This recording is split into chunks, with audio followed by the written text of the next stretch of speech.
I'm Joey Blanco with RWB Realty Group. Welcome to our guide on the top things not to do when you're trying to buy a home. Avoid these common pitfalls to make your home buying journey smooth and successful. Let's get right into it with number one, and that's ignoring your budget. Okay, now this may seem like a common sense thing, but you never want to ignore your budget. It's easy to fall in love with a house that is just out of reach, but overstretching financially can lead to stress and trouble, and you want to stay away from it. Make sure that you go over your budget so you know exactly what it is that you're able to spend, and always factor in those additional costs like property taxes, insurance, and maintenance. Don't just look at the price of the home. The second thing, skipping your pre approval process. Now, look, I know we all want to jump right into buying a home, but skipping the pre approval process is a big mistake. Going house hunting without a pre approval is like going shopping without money. Okay. Getting a pre approval not only gives you a clear budget, but it also makes you a more attractive buyer. So the next thing is neglecting home inspections. So you've looked at your budget, you've got your pre-approval, and wisely you've hired RWB to help you find a home. And so we have a home under contract, and now you don't want to spend the extra money to get your home inspections. Well, these home inspections might seem like an extra expense, but they can potentially uncover costly problems within the home. And so you always want to invest in a thorough inspection to avoid any unwelcome surprises. All right, the fourth mistake is underestimating additional cost. Now, this kind of goes with the budgeting.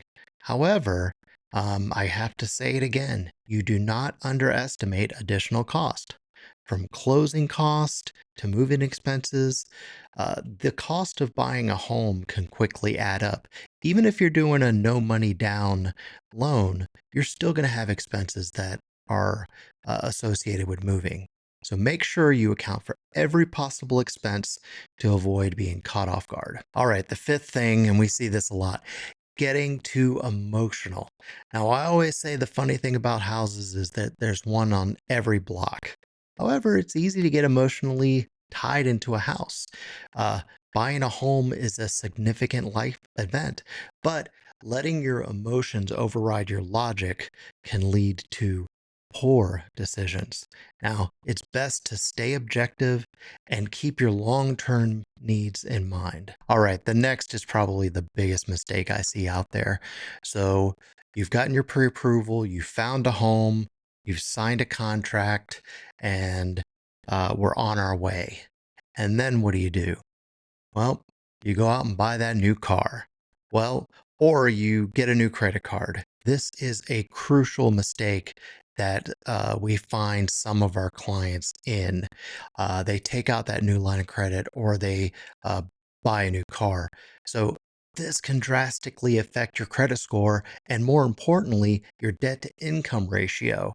And so if you buy that new car and now you've got a $700 a month payment, well, your debt to income ratio could be too high. And now the lender cannot no longer give you the loan that they promised. Remember, lenders will reassess your financial situation before finalizing the loan. Any significant purchases or new debts can raise red flags, leading to a higher interest rate or just a complete loan rejection. So hold off on buying that new car, hold off on that new credit card until you've completely completed the process and you've closed on your new home. So I hope that these things to avoid were helpful. And I thank you for joining me for this short period of time. So for more insightful tips on navigating the home buying process, don't forget to subscribe below. And we will see you in the next video, and happy house hunting.